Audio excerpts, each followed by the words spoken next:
How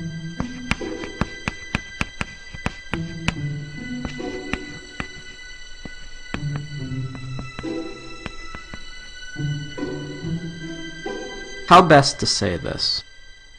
Understand that I'm not the kind of person to sit in front of a microphone and believe that what I think will have any profound meaning to your lives.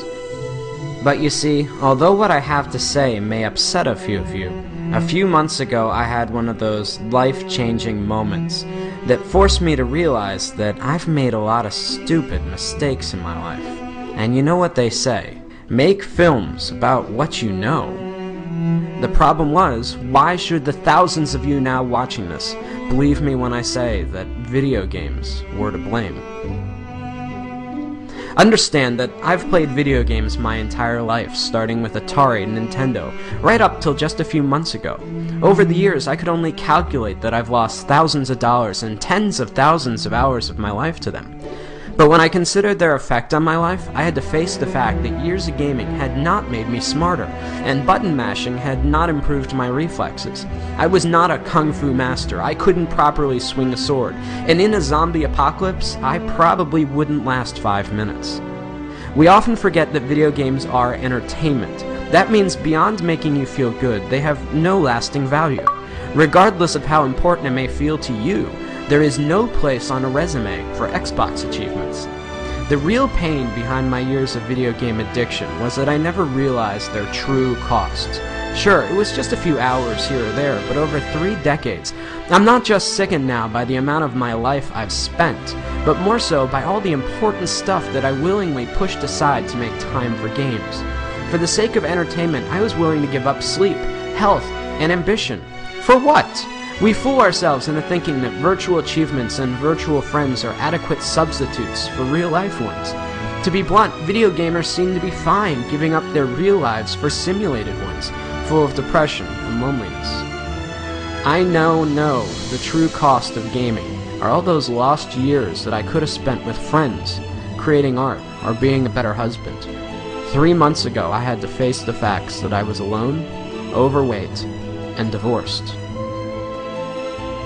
If there's a moral to this lecture, it's that as much as we may want one, life does not have continues.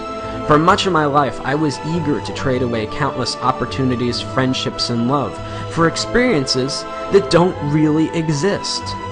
I guess what I'm saying is, it took me a long time to figure all this out, and along the way, I missed out on a lot of life.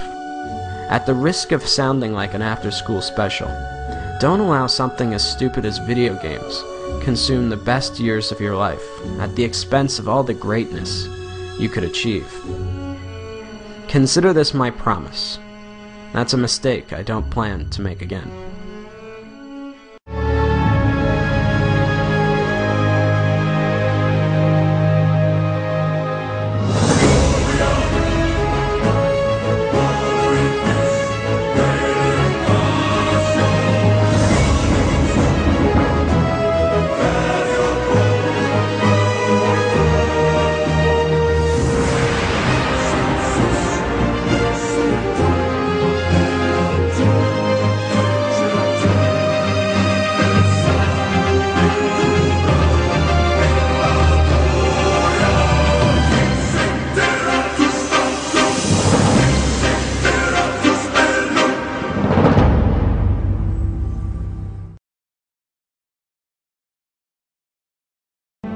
Now, I know a lot of you are going to be angry or confused over the things that I'm saying. Call me whatever names you like, pretentious or not.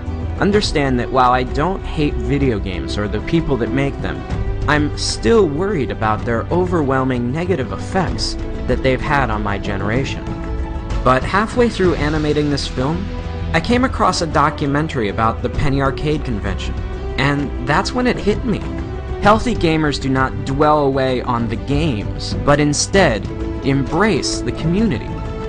While there may not be value in the games themselves, anything that brings people together and builds communities that embrace who you really are can't be half bad. As I scan through the images of very different people, all united by a common interest, it gives me hope that something good may still come out of all this.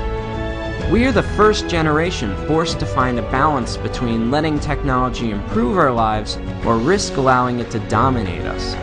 In reality, does Warcraft or Facebook improve your social life, or are you sitting at home alone? Either way, the only thing I know is that I'll never find out sitting alone in front of my TV, and neither will you. Whatever you choose, remember, in this game, you only get one life.